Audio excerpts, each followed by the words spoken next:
దీపావళి పండగ జీవ సంబంధంగా ప్రత్యేకంగా దేనికి ఉపయోగపడుతుందంటే, ఒకటి అలక్ష్మీ పరిహారం. దరిద్రంతో బాధపడుతున్న వాళ్ళు, కలిసి రాని వాళ్ళు, దుఃఖిస్తున్న వాళ్ళు దీపావళి పండగ నాడు సక్రమంగా కానీ ఆచరణ చేస్తే లక్ష్మీదేవి అనుగ్రహం కలుగుతుంది, అలక్ష్మి వెళ్ళిపోతుంది ఇంట్లోంచి. దరిద్రంతో బాధపడుతున్న వాళ్ళని, వాళ్ళ పాపాన్ని తీసేసి లక్ష్మీ కటాక్షాన్ని కల్పించడం కోసం వచ్చింది దీపావళి తిథి. రెండవది, మనం ఈశ్వరుడు ఎలా బ్రతకద్దని చెప్పాడో అలాంటి పనులు ప్రతిరోజు చాలా చేస్తుంటాం. ఈశ్వరుడు ఎలా బ్రతకమన్నాడో ఆ పనులు తక్కువ చేస్తాం. అప్పుడు అవన్నీ పాపములే కదా. నేను ఇప్పుడు కనీసం ఈశ్వర నిజమే, నేను సూర్యోదయంకి ముందు లేవట్లేదు, అసలు సంధ్య వేళ పడుకోకూడదు, పడుకుంటున్నాను, ఇంట్లో దీపం పెట్టకుండా ఇల్లు తాళం వేయకూడదు, ఎక్కడికి వెళ్ళకూడదు, ఊళ్ళు వెళ్ళిపోతున్నాను తాళం పెట్టి, ఈశ్వరుడికి నైవేద్యం లేదు, ఇవన్నీ దోషాలే కావా? ఇవన్నీ దోషాలే. మరి ఈ దోషాలన్నీ ఎలా పోతాయి? జీవుడికి పాపం పడిపోలే ఖాతాలో. అది పోగొట్టుకోవడానికి, అందుకే నరక భయాన్నించి దూరం చేస్తుంది అన్నారు దీపావళి తిథి. ఈ పాపం నుంచి విముక్తం చేస్తుంది. అంటే ప్రతి ఏడాది తప్పులు చేసేసి దీపావళి చేయమని కాదు, సాధ్యమైనంత తగ్గిస్తూ మన చేతిలో లేక జరిగిపోయింది అనుకున్న దానికి కనీసంలో కనీసం దీపావళి పండగ జాగ్రత్తగా చేసు. కాబట్టి దీపావళి పండగ నాడు ఏమవుతుంది అని అడిగారు. ఈ రెండూ జరగాలి అంటే తైలే లక్ష్మీ జలే గంగా దీపావళి తిథౌ వసేత్ అలక్ష్మీ పరిహారార్థం తైలాభ్యంగో విధీయతే అని. తైలే లక్ష్మి, ఆ ఒక్కరోజు నూనెలోకి లక్ష్మీదేవి ప్రవేశిస్తుంది. నూనెలో లక్ష్మి ఉండదు అసలు, కానీ ఆ ఒక్క తిథి నాడు నువ్వుల నూనెలోనికి లక్ష్మీదేవి ప్రవేశిస్తుంది.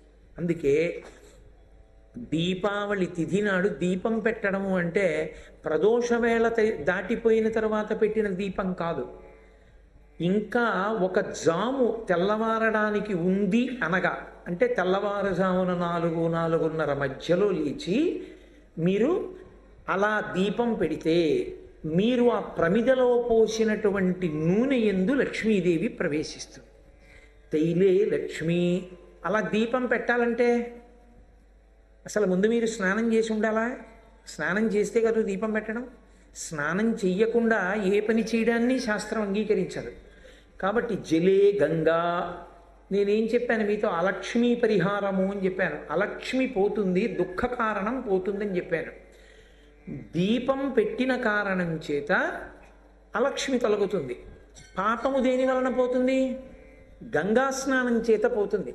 అయితే అందరం గంగా స్నానం చేయగలమా? ప్రతిరోజు చెయ్యలేము. కానీ పరమేశ్వరుడు మినహాయింపునిచ్చాడు. ఎక్కడ ఏ తటాకము కాని, నుయ్యి కాని నీరు ఉంటే చాలు, నీరు ఉన్న ప్రతి చోట గంగ ప్రవేశిస్తుంది ఆ రోజు. ఎప్పుడు? ఒక్క జామునందు మాత్రమే, తెల్లవారుజామున ఒక్కసారి. కాబట్టి తైలే లక్ష్మి జలే గంగా దీపావళి తిథౌ వసేత్. దీపావళి తిథి నాడు ఉంటాయి. అందుకని ఏం చెయ్యమని చెప్పింది శాస్త్రం అంటే, అలక్ష్మీ పరిహారార్థం.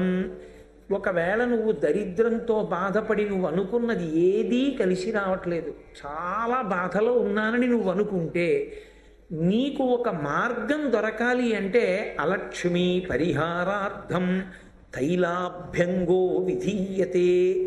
నువ్వు తైలాన్ని ఒంటికి రాసుకోవాలి. లక్ష్మి ఏది పట్టి ఉందో అది వదిలి లక్ష్మి పట్టుకోవాలి. లక్ష్మి పట్టుకోవడం అంటే నువ్వు సంతోషంగా ఉండాలి, ఆనందంగా ఉండాలి. ఇంతకుముందు చింకి గుడ్డలు విప్పి మంచి గుడ్డలు కట్టుకోవాలి, చక్కటి ఆభరణాలు పెట్టుకోవాలి, మంచి అన్నం తినాలి, కాలం కలిసి రావాలి. తైలాభ్యంగో. ఏ మాడుని, బుద్ధిని అలక్ష్మి ఆవహించి ఉందో అది పోవడానికి మాడు మీద నూనె పెట్టించుకుని నువ్వుల నూనె ఒళ్ళంతా రాసుకోవాలి. ఒళ్ళంతా నువ్వుల నూనె రాసుకుని తలస్నానం చెయ్యాలి. ఎప్పుడు? తెల్లవారుజామున ఒక జాము వేళ ఉండగా. అలా చేస్తే తైలాభ్యంగో విధీయతే. అలా దీపావళి పండగ నాడు స్నానం చేసి దీపం ఎవరు పెడతారో అలాంటి వాళ్ళందరికీ కూడా ఒకటి పాప పరిహారము, గంగా స్నానం చేశాడు అని ఫలితం వేసేస్తారు. దక్షిణాయన పుణ్యకాలంలో కాశీ వెళ్లకుండా గంగా స్నానం సంకల్ప సహితంగా చెయ్యడానికి అవకాశం ఇవ్వగలిగినటువంటి తిథి ఒక్క